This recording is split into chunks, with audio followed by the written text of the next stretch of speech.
சரோஜா தேவி நம்முடைய தொலைபேசி இணைப்பில் காத்திருக்கிறார். அவருடைய நினைவுகளை பகிர்ந்து கொள்வதற்காக அவர் தற்போது தொலைபேசி இணைப்பில் இருக்கிறார். அம்மா வணக்கம். கே பாலச்சந்தர் புதுமை பெண்களை திரையில் படைத்து உலக விட்டவர் அப்படின்ற மிகப்பெரிய ஒரு பெருமைக்கு சொந்தக்காரர். பெண்கள் நம்ம சாதாரண ஹீரோயின்களை பார்த்த விதத்தை மாற்றி ஒரு புதுமை பெண்களை பார்க்க வைத்தவர். நம்ம சிந்து பைரவி, சுஹாசினி கேரக்டர் ஆகட்டும், மனதில் உறுதி வேண்டும் கேரக்டராக இருக்கட்டும், ஆமாம் தாமரை நெஞ்சமாக இருக்கட்டும். இது பற்றி உங்களுடைய கருத்து என்ன? நான் அவரு 3 நாளா நான் அவங்க புஷ்பம்மா கிட்ட எப்படி இருக்காரு சாருன்னு கேட்டுட்டே இருந்துட்டு, அப்புறம் நல்லா ஆயிடுவாருன்னு சொன்னாங்க. அதுக்கப்புறம் இப்ப கூட புஷ்பம்மா கிட்ட பேசுனேன், நான் வரேன், இப்போ கிளம்பி வரேன், என்ன வேண்டாமா மத்தியானமே எடுத்துரும், நீங்க வந்தா பாக்குறது கஷ்டம்னு சொன்னாங்க. ஒண்ணு சொல்லலாம், நம்ம கேபிஷா எங்கேயும் நம்மளை விட்டுட்டு போகல, அவர் இருக்காரு. அவர் இந்த கான்ட்ரவர்சி சப்ஜெக்டுக்கு அவர் விட்ட வேற டைரக்டர் கிடையாது. ஒரு படத்துல ஒரு ஆளை அம்மா பொண்ணு 2 பேரும் லவ் பண்றாங்க. அந்த படம் நம்ம பார்க்கும்போது, அந்த படத்தை பேருன்னு எனக்கு தெரியல, மறந்துட்டு, அந்த படம் பார்க்கும்போது நமக்கு அருவருப்பா இல்லை. ஏன்னா அது பப்ளிக் ஒத்துக்கிற மாதிரி ஒரு டைரக்ஷன் பண்ணிருப்பாரு. நான் எந்த ஒரு கான்ட்ரவர்சி வரும்போது சார் கிட்ட போன் பண்ணி பேசுவேன், சார் நீங்க இந்த கான்ட்ரவர்சியா இருக்கிற விஷயத்தை நீங்க டைரக்ஷன் பண்ண நல்லா இருக்கும் அப்படின்னு சிரிப்பாரு. அவருடைய படங்கள் எல்லாம் பார்த்துட்டு நான் அவருக்கு அப்பப்போ போன் பண்ணி போன்ல பேசிக்கிட்டே இருப்பேன். அப்புறம் டிஸ்கஷன் பண்ணுவேன், இது நீங்க ஏன் அப்படி பண்ணிட்டீங்க, ஏன் அந்த அம்மாவை இப்படி காமிச்சிட்டீங்க எல்லாம் சொல்லுவேன்.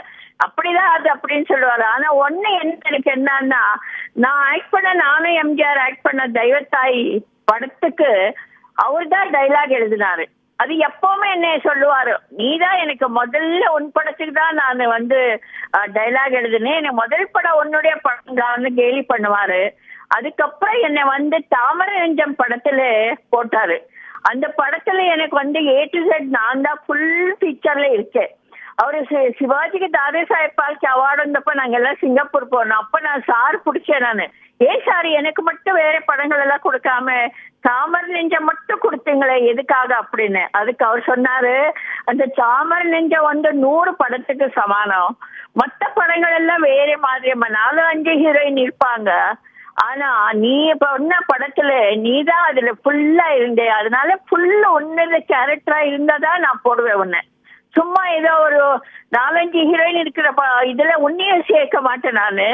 உன்னது ஆக்டிங் உன்னோடது ரொம்ப நேச்சுரலா இருக்கும், அதை மறக்கவே முடியாது அப்படின்னு சொல்லுவாரு. அந்த மாதிரி ஒரு டைரக்டர் இனிமே நம்ம கிடைக்க மாட்டாரு, அந்த மாதிரி ஒரு டைரக்டர் வரவும் மாட்டாரு.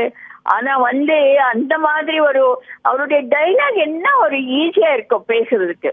அப்புறம் ஆக்ட் பண்ணி காட்டுவாரு, கீழே விழுந்து இப்படிதான் விழணும், இப்படிதான் வரணும், அதெல்லாம் காட்டுவாரு. எனக்கு அவரு அப்பப்ப நான் இப்போ ஒரு 3 months பேக் நானும் அவர் 2 பேரு துபாய் போயிருந்தோம் லைஃப் அச்சீவ்மெண்ட் அவார்டுக்கு. அப்புறம் ஒரே ஹோட்டல்ல தங்கியிருந்தோம். அப்ப 2 பேருமே பிரேக்ஃபாஸ்ட் போவோம், 2 பேருமே நிறைய பேசுவோம், நிறைய டிஸ்கஷன் பண்ணேன். எப்பவும் நீங்க அந்த ஹீரோயின் அப்படி பண்ணிட்டீங்க, இந்த ஹீரோயின் ஏன் இப்படி பண்ணீங்க அப்படின்னு எப்பவும் கொஞ்சம் ரொம்ப கேட்டுட்டு இருப்பாரு. ரொம்ப இஷ்டம் இருக்கு அந்த மாதிரி யாராவது அவரை கேள்விகளை கேட்டா.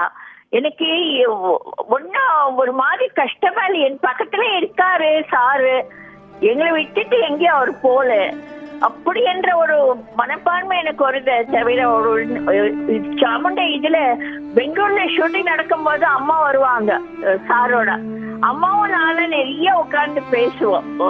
பாலச்சந்தர் சாருடைய ஒய்ஃபு. இப்போ அவங்களுக்குதான் ரொம்ப கஷ்டமா இருக்கு, இந்த வயசான காலத்துல அவங்க ஹஸ்பண்ட் போனது. அவருக்கு முதல்லயே ஹார்ட் அட்டாக் ஆனப்போ எவ்வளவு நல்லா பாத்துக்கிட்டாங்க சாருன்னா அந்த அம்மா, அது சொல்லவே முடியாது. அந்த அளவுக்கு குழந்தைகளு எல்லாருமே, இந்த புஷ்பம்மா எல்லாரும் ஒரு அன்பு அவங்க அந்த ஃபேமிலியில நாங்க பார்க்க முடியும்.